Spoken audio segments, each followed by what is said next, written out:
وہ ایک بے رحم اور بدنام زمانہ فاتح تھا۔ اس نے لاکھوں انسانوں کو قتل کر کے انسانی کھوپڑیوں کے مینار بنائے۔ وہ دشمن کو قتل کر کے خوش ہوتا تھا۔ وہ وحشی فاتح ایک ٹانگ سے لنگڑا بھی تھا۔ آخری عمر میں اس پر چنگیز خان کی طرح چین فتح کرنے کا خبت سوار تھا، اسی لیے اس نے چین پر فوجی حملہ کیا اور مارا گیا۔ دنیا کے بدنام زمانہ فاتحین میں سکندر اعظم، جولیس سیزر، ہمنی بال، بسمارک، ہٹلر، بایزید یلدرم، چنگیز خان شمار کیے جاتے ہیں۔ لیکن جب حقائق اور فتوحات کو سامنے رکھ کر جائزہ لیا جائے تو ان تمام میں وہ سر فہرست اور حقیقی معنوں میں دنیا کا بدنام زمانہ فاتح قرار دیا جا سکتا ہے۔ سکندر اعظم اور چنگیز خان کو اپنے سے کم تر طاقتوں سے مقابلہ کرنا پڑا، لیکن جس فاتح کی کہانی آج آپ دیکھنے جا رہے ہیں اس نے ہمیشہ خود سے کئی گنا بڑی فوج اور مملکت کو شرمناک شکست سے دوچار کیا۔ اس کی تقریباً ساری زندگی قتل و غارت میں گزری۔ جی ہاں، آج کی ویڈیو میں ہم آپ کو امیر تیمور کی داستان دکھائیں گے۔ امیر تیمور سمرقند کے قریب ایک گاؤں کیش میں برلاس قبیلے میں 1336 میں پیدا ہوا۔ امیر تیمور ترک قبیلے برلاس کا چنگیز خان کے خاندان سے قریبی تعلق تھا۔ اس کے والدین معمولی درجے کے زمیندار تھے۔ امیر تیمور نے اپنی زندگی میں 42 ملک فتح کیے اور لاکھوں انسانوں کا قتل عام کیا۔ امیر تیمور کی ایک خاص بات یہ تھی کہ وہ ایک وقت میں اپنے دونوں ہاتھوں سے جنگ میں انسانوں کا قتل عام کرتا تھا۔ وہ ایک ہاتھ میں تلوار اٹھاتا تھا اور دوسرے ہاتھ میں کلہاڑا۔ تخت نشین ہونے کے بعد تیمور نے ان تمام علاقوں اور ملکوں پر قبضہ کرنا اپنا حق اور مقصد قرار دیا جن پر چنگیز خان کی اولاد حکومت کرتی تھی۔ اس نے فتوحات اور لشکر کشی کے ایک ایسے سلسلے کا آغاز کیا جو اس کی موت تک پورے 37 سال جاری رہا۔ تیمور کے ابتدائی چند سال چغتائی سلطنت کو قبضہ کرنے میں مصروف ہوئے۔ پہلے وہ کاشغر اور خوارزم پر قابض ہوا، اس کے بعد اس نے خراسان کا رخ کیا اور 1381 بمطابق 783 ہجری میں ہرات کے خاندان کرت کو اطاعت پر مجبور کیا۔ اگلے سال نیشا پور اور اس کے نواح پر اور 785 ہجری میں قندھار اور سیستان پر قبضہ کر لیا۔ 1386 عیسوی میں اس نے ایران کی مہم کا آغاز کیا۔ اس مہم کے دوران وہ پورے شمالی ایران پر قابض ہو گیا۔ تیمور نے 1392 میں ایران میں نئی لشکر کشی کا آغاز کیا۔ اس مہم کے دوران میں اس نے ہمدان، اصفہان اور شیراز فتح کیے، آل مظفر کی حکومت کا خاتمہ کیا اور اس کے بعد بغداد اور عراق پر قبضہ کر لیا۔ اس طرح امیر تیمور پورے ایران اور عراق پر قابض ہو گیا۔ 1398 میں امیر تیمور ہندوستان کو فتح کرنے نکلا۔ ملتان اور دیپال پور سے ہوتا ہوا دسمبر 1398 میں وہ دلی پہنچا۔ اس وقت دلی کے شاہ نصیر الدین محمد تغلق کے پاس ہاتھیوں کی ایک بڑی اور مضبوط فوج تھی۔ کہا جاتا ہے کہ اس کے سامنے کوئی ٹک نہیں پاتا تھا۔ ساتھ ہی دلی کی فوج بھی کافی بڑی تھی۔ دلی فتح کرنے کے لیے راستے میں امیر تیمور نے اسپندی نام کے ایک گاؤں کے پاس پڑاؤ ڈالا۔ یہاں تیمور نے لوگوں میں خوف و ہراس پھیلانے کے لیے تمام لوگوں کو لوٹ لیا۔ اس کے بعد تمام ہندوؤں کو قتل کر دیا اور پاس ہی میں تغلق پور میں پارسیوں کی آبادی تھی۔ یہ لوگ آگ کی پوجا کرتے تھے۔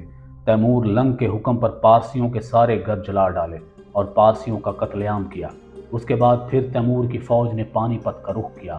امیر تیمور کے خون خرابے کی خبر سن کر پانی پت کے لوگ پہلے ہی شہر چھوڑ کر دلی کی طرف روانہ ہو چکے تھے۔ پانی پت پہنچ کر تیمور نے شہر کو تہس نہس کرنے کا حکم دے دیا۔ راستے میں لونی کے قلعے سے راجپوتوں نے تیمور کو روکنے کی ناکام کوشش کی۔ اب تک تیمور کے پاس تقریباً 1 لاکھ ہندو قیدی تھے۔ دلی پر چڑھائی کرنے سے قبل اس نے ان تمام قیدیوں کو قتل کرنے کا حکم دیا۔ اگلے ہی دن دلی پر حملہ کر کے نصیر الدین محمد تغلق کو آسانی سے شکست دے دی۔ محمود ڈر کر دلی چھوڑ کر جنگلوں میں جا چھپا۔